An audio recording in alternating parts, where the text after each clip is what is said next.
말씀과 기도를 통해 새해 결단하신 모든 것들을 이루시고 더욱 하나님이 기뻐하시는 삶으로 나아가는 여러분 되시기를 간절히 소망합니다. 여러분들은 새해에 어떤 결단을 하셨습니까? 주변을 둘러보면 많은 분들이 새해에는 성경을 열심히 읽어보겠다는 마음으로 온교우 맥체인 성경 읽기를 실천하고 도전하고 계신 것 같습니다. 또 신앙결신을 작성하며 올해는 지난해보다 더 많은 예배와 기도에 참여해보겠다고 작정하신 분들도 있을 것입니다. 다들 지난해보다 좀 더 나은 모습의 신앙생활을 하겠다는 마음에서 그렇게 세운 결심이었을 것입니다. 결국 우리는 하나님 나라 백성 또 그리스도의 보혈로 얻은 그리스도인이라는 정체성을 더 잘 지키며 살아가기 위해서 한 해의 삶을 결단했다고 할 수 있을 것입니다. 그런데 우리가 세상에 나가 살다 보면 그 마음을 지키며 산다는 것이 쉽지만은 않습니다. 일반적인 새해 결심도 이루기 쉽지 않은데 특별히 신앙적인 결심은 온갖 사탄 마귀의 방해가 뒤따르기 때문에 더욱 그럴 것입니다. 하지만 우리는 우리 정체성을 지키며 살아가는 삶과 그 노력을 포기해서는 안 됩니다. 왜냐하면 하나님의 백성, 그리스도인이라는 정체성은 하나님께서 우리에게 허락하신 특별한 은혜이기 때문입니다. 뿐만 아니라 하나님께서는 지금도 우리와 동행하셔서 이 정체성으로 살아갈 수 있도록 날마다 은혜와 능력을 부어주십니다. 그렇기 때문에 때로는 넘어지더라도 다시 마음을 다잡고 정진하며 주님과 함께하는 삶으로 나아가야 한다는 것입니다. 특별히 올 한 해 말씀 읽기와 기도를 통해 더욱 힘 얻어서 그 정체성을 잘 지키며 살아가는 여러분 되시기를 간절히 소망합니다. 오늘 우리가 읽은 본문에는 하나님이 주신 특별한 정체성을 포기하고 살아가는 이스라엘을 향해 하나님께서 심판을 예고하시는 장면이 나옵니다.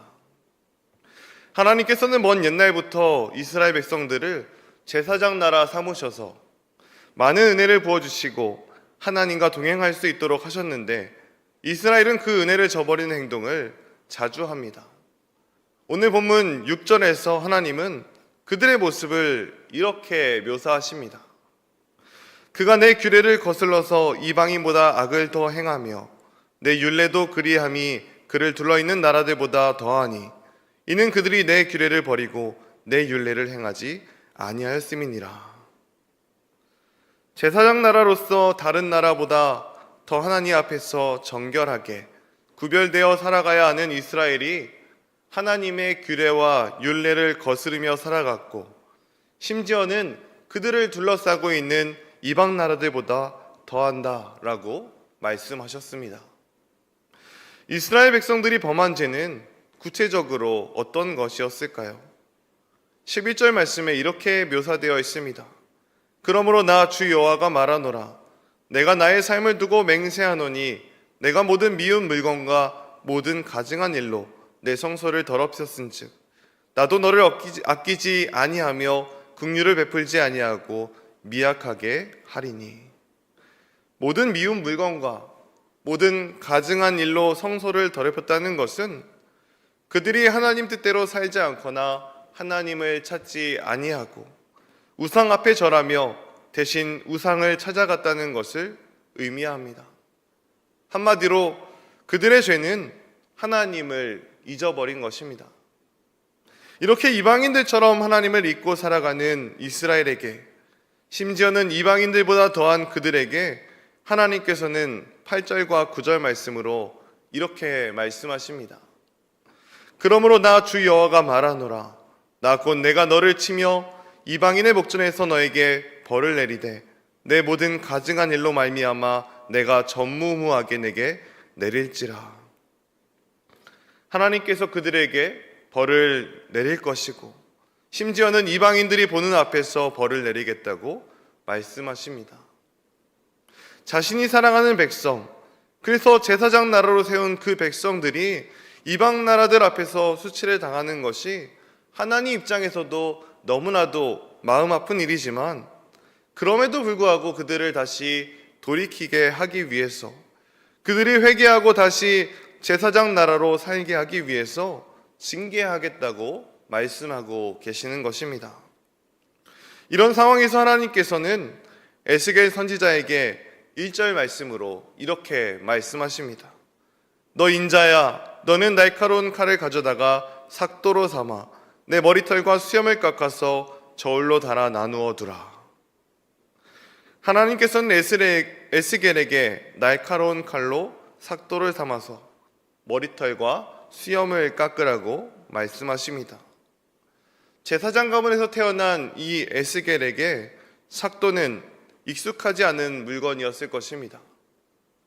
왜냐하면 이스라엘은 나실인이나 레위인들에게 몸에 삭도를 대는 것이 철저하게 금지되었기 때문입니다. 그러한 행위가 자신의 몸을 구별하여 하나님께 드렸다는 것을 나타내는 표현이었습니다. 그런데 하나님께서는 그런 에스겔에게 삭도를 가져다가 머리카락과 수염을 깎으라고 말씀하시는 것입니다. 어쩌면 이 장면은 매우 슬픈 장면이라고 볼 수 있습니다. 이 장면을 읽으며 저는 하나님께서 제사장으로 세운 이스라엘을 향해 그 신분을 다시 빼앗는 듯한 느낌을 받았습니다. 어쩌면 더 이상 이스라엘과 하나님의 관계가 특별하지 않다는 것을 나타내는 표현이고, 이것은 하나님의 가장 큰 징계였을지도 모릅니다. 또 하나님께서는 그 터럭을 이렇게 처리하라고 2절 말씀으로 말씀하십니다. 그 성읍을 에워싸는 날이 차거든 너는 터럭 3분의 1은 성읍 안에서 불사르고 3분의 1은 성읍 사방에서 칼로 치고 또 3분의 1은 바람에 흩으라. 내가 그 뒤에 따라 칼을 빼리라. 이 터럭들의 3분의 1은 성 안에서 불사르고 3분의 1은 사방에서 칼로 치고 3분의 1은 바람에 흩으라 라고 말씀하신 이 말씀은 하나님께서 그들을 어떻게 징계하실지 나타내는 표현입니다. 하나님께서 이스라엘과 예루살렘이 불사르듯 파괴되고 칼로 치듯 많은 이들이 죽고 바람에 흩어지듯 그들이 흩어지게 될 것이라고 경고하시는 것입니다. 이 장면은 하나님께서 얼마나 화가 나셨는지를 나타내는 표현입니다. 4절 말씀에 보면 불이 이스라엘 온 족속에게 나오리라 말씀하시듯 이 징계를 피할 수 있는 사람이 없다는 말씀입니다. 단순히 잘못한 몇 사람 받고 끝나는 징계가 아니라 이스라엘 전체에게 찾아올 엄청난 고난이 있다는 것입니다. 하나님께서 그 정도로 많이 화가 나셨다는 것입니다. 그러나 무시무시한 징계 예언은 동시에 하나님께서 그들이 돌이키기를 얼마나 원하시는지, 얼마나 간절히 원하시는지를 나타내는 표현이기도 합니다. 하나님께서도 이스라엘을 징계하고 싶으셔서 징계하는 것이 아닙니다. 하나님께서 진짜로 원하시는 것은 그들이 파괴되고 희생되고 흩어지게 되는 것이 아니라 그런 하나님의 심판이 임하기 전에 돌이켜서 다시 거룩한 하나님 나라 백성의 삶을 시작하기를 바라시는 그 마음이 이 경고에 담겨져 있는 것입니다. 이런 마음이 담긴 하나님의 경고는 에스겔 5장의 후반부에서 더욱 자세하고 적나라하게 표현됩니다. 12절 말씀입니다. 너희 가운데서 3분의 1은 전염병으로 죽으며 기근으로 멸망할 것이요 3분의 1은 너희 사방에서 칼에 엎드려질 것이며 3분의 1은 내가 사방에 흩어버리고 또 그 뒤를 따라가며 칼을 빼리라.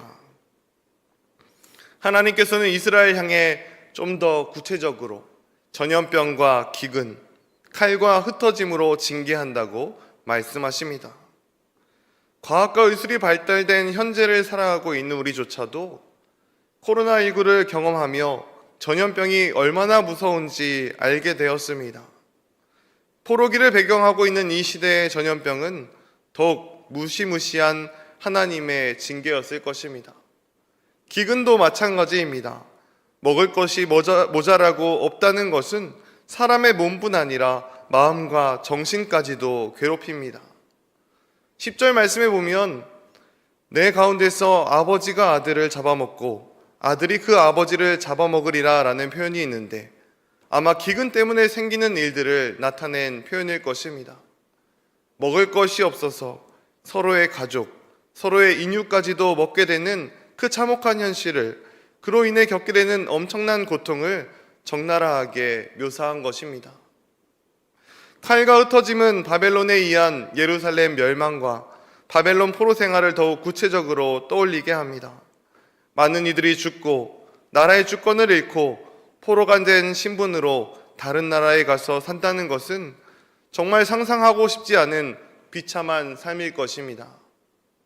하나님께서는 이렇게 이스라엘에게 극심한 고통과 수치를 안겨주는 징계를 통해서라도 그들이 반드시 돌아오기를, 하나님 없이 살아가는 모습이 아닌 하나님과 함께 그리고 구별된 삶으로 돌아오기를 간절히 바라신 것입니다.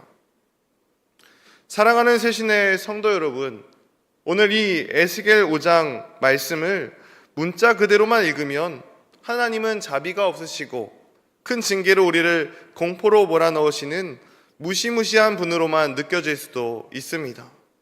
하지만 우리는 하나님의 경고와 심판에 담긴 하나님의 본심, 하나님의 진짜 마음을 볼 줄 알아야 합니다. 먼저는 1절에 표현된 삭도를 보겠습니다. 하나님과 이스라엘의 제사장 나라 된 그 특별한 관계를 철회하는 듯한 표현이기도 하지만 이 삭도는 동시에 그 관계를 회복시키고자 하시는 하나님의 도구입니다. 민수기 8장을 보면 하나님께서 처음 성막을 세우시고 레위인들을 정결하게 만들 때도 삭도로 전신의 털을 밀게 하는 그 의식을 치르게 하십니다. 하나님께서는 죄로 인해 더럽고 오염된 이스라엘을 다시 거룩하게 구별시키시고 정결하게 하시고자 그 의지, 그 하나님의 사랑과 은혜를 담아서 삭도를 말씀하신 것입니다. 또한 10절 말씀에 남은 자라는 표현과 13절 말씀에 분이 풀리고 분이 다했다라는 표현은 엄청나게 화가 나셨음에도 불구하고 하나님께서 이스라엘 향한 사랑을 완전히 저버리지 않으시는 분이심을 나타내는, 다시 기회를 주시는 하나님의 은혜를 나타내는 표현입니다. 하나님께서 그들이 돌이킬 수 있도록 기회를 주시며 언제라도 돌이키면 회복시키시는 분이심을 나타낸 것입니다. 이것이 바로 진짜 하나님의 본심입니다. 온갖 강대국 사이에 위치하여 여러 가지 위기 속에서 하나님과 관계하며 살았던 이스라엘처럼 우리도 교회 밖 세상에 나가면 세상의 문화와 사상들 속에서 하나님과 교제하며 살아가게 됩니다. 항상 믿음을 지키며 온전하게 살고 싶지만 때로는 유혹과 시험에 무너질 때도 있습니다. 하지만 우리는 다시 지켜야 할 정체성이 있다는 것을 기억해야 합니다. 하나님 나라 백성으로, 그리스도인으로 살기를 놓지 말아야 합니다. 내가 그것을 잃어버렸을 때마다 우리는 우리를 기다리시는 하나님의 마음을 기억해야 하고 올해 시작하며 결단했던 일들을 다시 한번 떠올려야 합니다. 하나님께서 여러분들에게 주신 결단들을 다시 한번 생각해야 한다는 것입니다. 여러분들이 하나님께 내어드린 그 결단, 더 하나님을 기쁘시게 하기 위해 드린 그 결단들을 떠올리며 포기하지 말고 다시 한번 일어나 나아가시길 바랍니다. 새해가 시작될 때마다 생각나는 한 시가 있습니다. 정채복님의 첫 마음이라는 시입니다.